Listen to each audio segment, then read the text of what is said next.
আল্লাহু আকবার, আল্লাহু আকবার, লা ইলাহা ইল্লাল্লাহু, আল্লাহু আকবার, আল্লাহু আকবার, ওয়ালিল্লাহিল হামদ। আউযু বিল্লাহি মিনাশ শাইতানির রাজীম। বিসমিল্লাহির রহমানির রহিম। শাহরু রমাদান আল্লাযী উনজিলা ফীহিল কুরআন হুদাল লিন-নাস ওয়া বায়্যিনাতিম মিনাল হুদা ওয়াল ফুরকান। সম্মানিত মুসলিম ভাইরা, আসসালামু আলাইকুম ওয়া রাহমাতুল্লাহি ওয়া বারাকাতুহু। আল্লাহু আকবার, আল্লাহু আকবার, লা ইলাহা ইল্লাল্লাহু, আল্লাহু আকবার, আল্লাহু আকবার, ওয়ালিল্লাহিল হামদ। সম্মানিত মুসলিম ভাইরা, তোমরা কখনোই ফরজ সালাত ছাড়বে না। যদি কেউ ইচ্ছাকৃতভাবে ফরজ নামাজ ছেড়ে দেয়, তাহলে আল্লাহ এবং তার রাসূলের জিম্মাদারি থেকে বহিষ্কার করা হলো। তার মানে কোনো মানুষ যদি ফরজ সালাত বাদ দিয়ে দেয়, তাহলে আল্লাহ এবং তার রাসূলের জিম্মাদারি তার থাকলো না, আল্লাহ রাসূল তার জিম্মাদারিতে বহিষ্কার করে দিল। আল্লাহ রাসূলের বক্তব্য, একজন মুসলমানদের প্রথম যে দায়িত্ব সেটা হলো তাকে নামাজ পড়তেই হবে। যে যে অবস্থায় থাকুক না কেন, সেই অবস্থাটি তাকে নামাজ পড়ে নিতে হবে।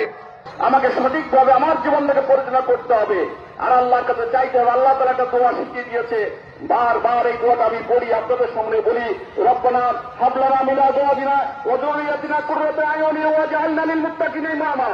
একদিকে যখন আমি সঠিকভাবে জীবনযাপন করব, তার সাথে সাথে প্রত্যেকটা ক্ষেত্রে আমাদেরকে আল্লাহর কাছে সাহায্য চাইতে হবে। আমরা প্রত্যেকেই সন্তানের পিতা। একজন পিতা কত কষ্টজনক হলে নিজের সন্তানকে কোলল দিয়ে কুপিয়ে হত্যা করতে পারে।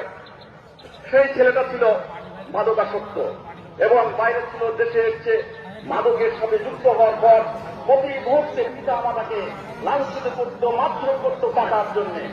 শেষ পর্যন্ত পিতা সিদ্ধান্ত নিলে এই সন্তানকে আর পৃথিবীতে রাখা যায়। সন্তান জেগে উঠেছে, জেগে উঠে দেখে তাকে কুপাচ্ছে, তখন হাউমাউ কেঁদে বলতে, বাবা আমি আর জীবনে তোমাকে মাদকের জন্য বিরক্ত করবো না, তুমি আজকে নতুন আমাকে চিন্তাবদ্ধ যে আমরা আর কখনো অপরাধ করবো না, আমরা আল্লাহর পথে নিজেদেরকে পরিচালনা করবো। আল্লাহু আকবার, আল্লাহু আকবার, লা ইলাহা ইল্লাল্লাহু, আল্লাহু আকবার, আল্লাহু আকবার, ওয়ালিল্লাহিল হামদ। জানেন আমাদের গ্রামে ব্লাড ব্যাংক আছে, অত্যন্ত গুরুত্বপূর্ণ একটা প্রতিষ্ঠান। জনসাধারণের খেদমত করবার জন্য ইয়াং মানুষ 20-25 বছর বয়স তারা চেষ্টা করছে।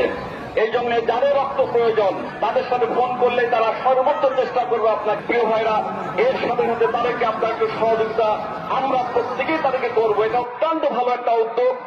আল্লাহু আকবার, আল্লাহু আকবার, লা ইলাহা ইল্লাল্লাহু, আল্লাহু আকবার, আল্লাহু আকবার, ওয়ালিল্লাহিল হামদ। ভাইরা, আমরা দোয়া করবো আমাদের পিতা মাতা যারা ইতিপূর্বে আল্লাহর দরবারে পৌঁছে গিয়েছেন, আমাদের আত্মীয়দের জন্য, আমাদের নিজেদের জন্য।